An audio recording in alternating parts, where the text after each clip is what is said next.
आज का कहानी का नाम है आधी रोटी का कर्ज। इस कहानी के किरदार हैं मां, बेटे और बहू। चलिए सुनते हैं। बीवी बार बार मां पर इल्जाम लगाई जा रही थी और शौहर बार बार उसको अपनी हद में रहने की कह रहा था, लेकिन बीवी चुप होने का नाम नहीं ले रही थी।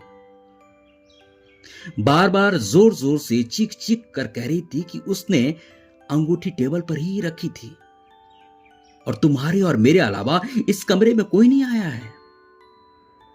अंगूठी हो न हो, मां ने ही उठाई हो। बात जब शौहर की बर्दाश्त से बाहर हो गई तो उसने बीवी के गाल पर एक जोरदार तमाचा मारा। अभी 3 माह पहले ही तो शादी हुई थी। बीवी को तमाचा बर्दाश्त नहीं हुआ। वो मायके जाने लगी और जाते जाते शौहर से एक सवाल पूछा कि तुम्हें अपनी मां पर इतना यकीन क्यों है? तब शौहर ने जो जवाब दिया, उसको सुनकर दरवाजे के पीछे खड़ी मां का दिल भर आया। शौहर ने बीवी को बताया कि जब वो छोटा था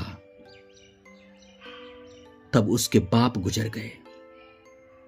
मां मोहल्ले के घरों में झाड़ू पोछा लगाकर जो कमा पाती थी उससे एक वक्त का खाना आता था। मां एक प्लेट में मुझे रोटी देती थी और खाली टोकरी ढक कर रख देती थी और कहती थी मेरी रोटियां उस टोकरी में है, बेटा तू खा ले। मैंने भी हमेशा आधी रोटी खाकर कह देता था कि मां मेरा पेट भर आया है,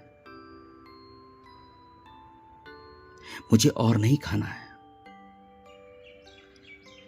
मां ने मेरी छोड़ी आधी रोटी खाकर मुझे पाला पोषा और बड़ा किया है।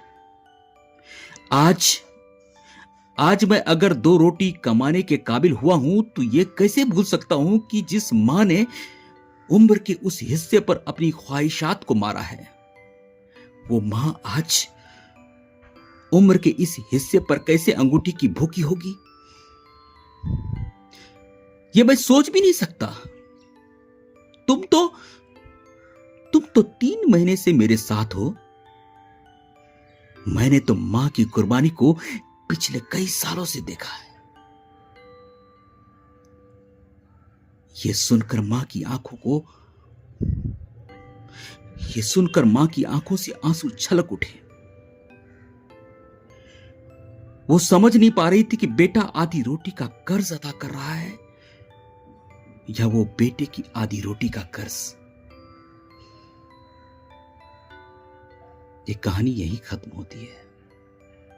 इस कहानी से हमें यह सीख मिलती है कि जीवन में कभी भी अपने मां पर शक नहीं करना चाहिए। धन्यवाद दोस्तों। अगर यह कहानी आपको पसंद आए तो सब्सक्राइब कीजिए।